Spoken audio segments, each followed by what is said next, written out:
Tip එක පාන්දරින් පඳුරද්දා දෙවුන් දොරින් තුන්දොර පාත රති කොහොම කස්තුරි වම්මා මම හිතන්නේ දේශපාලඥයෙක්ද? ඔව් මේ පාර ප්‍රාදේශ සභාවට ධාරානිපාත සංවර්ධන පක්ෂයෙන් මමත් ඉල්ලුම් කරනවා අයියේ. අනේක යන්න මාත්තු යන්න කන්දත් නෑ බොන්නත් නෑ ලෙඩක් දුකක් අසනීපයක් වෙච්චලාට බොන්න අරක්කුටියක් තියනවද?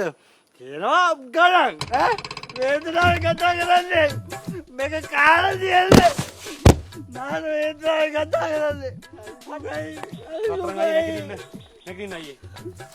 අයියේ ඔය කන බොන ප්‍රශ්න වල විසඳුම් දෙන්න තමා මම මේ පාර ප්‍රාදේශ සභාවට ඉල්ලන්නේ. එහෙම දිනලා විසඳුම් දෙනකන් මම ඔබතුමාට తాවකාලික විසඳුමක් ලබා දෙන්නම් දැන්. වෙන රස්සය අයියේ මේ සල්ලි තියාගෙන ගන්න භාගයක්.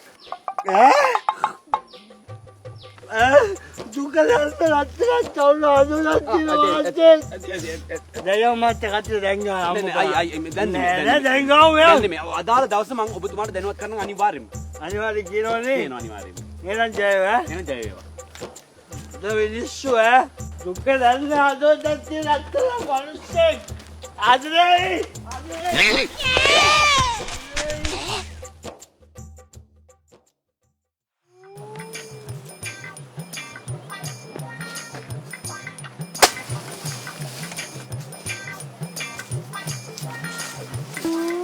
ගොවි මහත්තයෝ අනේ මහත්තයෝ මම බැලුවා මොකෝ පරක්කු කියලා. මහත්තයෝ දාගන්න. වඳුර 12යි, රිලව් 8 දෙනයි, ඉට්ටෑව දෙන්නයි, මූ 4 දෙනයි. එතකොට මහත්තයෝ මදුරුව 12යි. 13යි මහත්තයෝ. තව මහත්තයෝ පොළඟයි. පොළඟයි? ඔව් ඔය මහත්තයෝ පාගන් ඉන්න පොල් පිට තියෙන්නේ. ඔව් ඕක අස්සටනේ දැන් රිංගුවේ.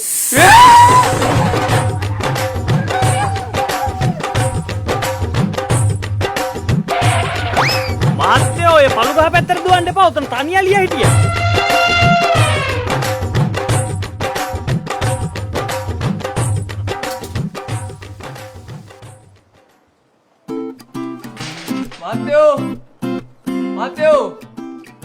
මහත්තයෝ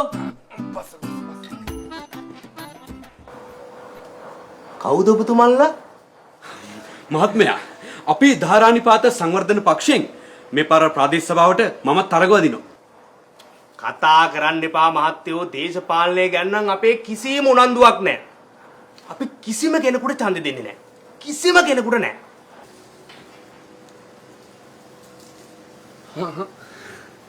මහත්මයාලා ඉතින් අපේ ප්‍රතිපත්ති මොනවද කියලා දන්නේ නැතුවනේ ඔහොම කතා කරන්නේ.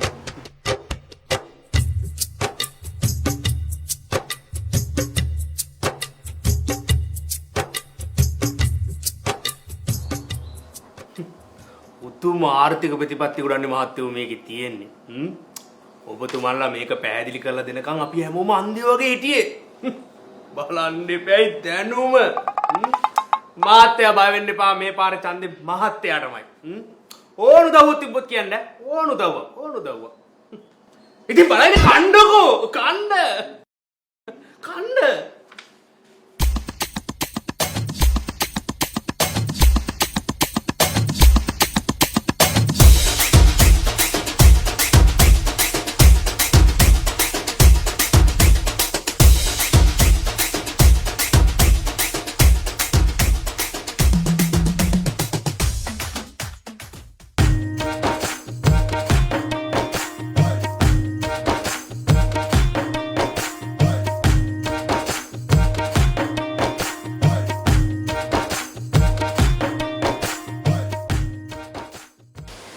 මහත්තයා අපි ධාරානිපාත සංවර්ධන පක්ෂයෙන් මේ පාර ප්‍රාදේශ සභාවට ඉල්ලන්නේ මම. මෙහෙම මේ රටවල් හදන්න බෑනේ. මෙහෙම මේ රට හදන්න බෑ. දැන් බලන්න ලංකාවේ දල දේශීය නිෂ්පාදිත කීයද? බිලියන 3යි. උද්දමන අනුපාතය මේ විදි ලංකාවේ කීයද? 8.5. ඒ වගේ ගානක් තමයි තියෙන්නේ. අගේ එක. ඔව් අගේ. නෑ නේද අංක? ලංකාවේ දළ දේශීය නිෂ්පාදනය ඇමරිකන් ඩොලර් බිලියන 84.36යි. ඒ වගේම 2025 පෙබරවාරි වෙද්දී ලංකාවේ උද්දමන අනුපාතය ඍණ 3.9යි. වෙන්න බෑනේ. මම ඊයේ උදේනේ කිව්වේ මේ ජාතින්ගේ ධනේ පොත.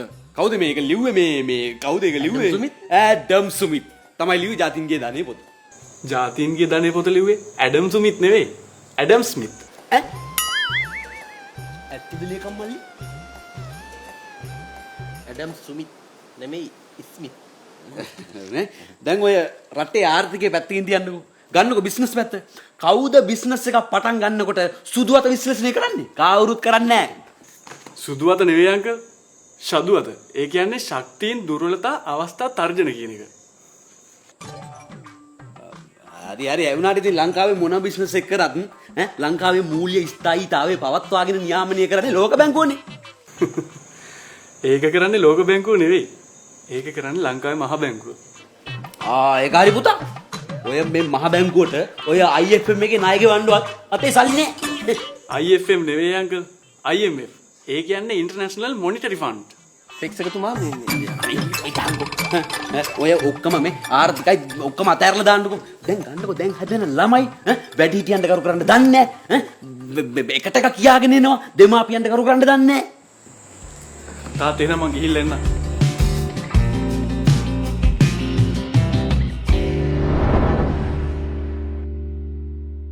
හෙට දිනන ඔබේ දරුවාගේ අනාගතය සවිමත් කරන්න 2027 උසස් පෙළ ඉකොන් BS බණ්ඩාර දිසානායක නව පන්ති ආරම්භය නුගේගොඩ අප්‍රේල් 1 අඟහරුවාදා උදේ 8ට කිරිබත්ගොඩ අප්‍රේල් 2 බදාදා උදේ 9ට ගම්පහ අප්‍රේල් 3 බ්‍රහස්පතින්දා උදේ 8ට පානදුර අප්‍රේල් 4 සිකුරාදා උදේ 8ට ඔන්ලයින් ක්ලාස් මාර්තු 31 සතුදා රාත්‍රී 7ට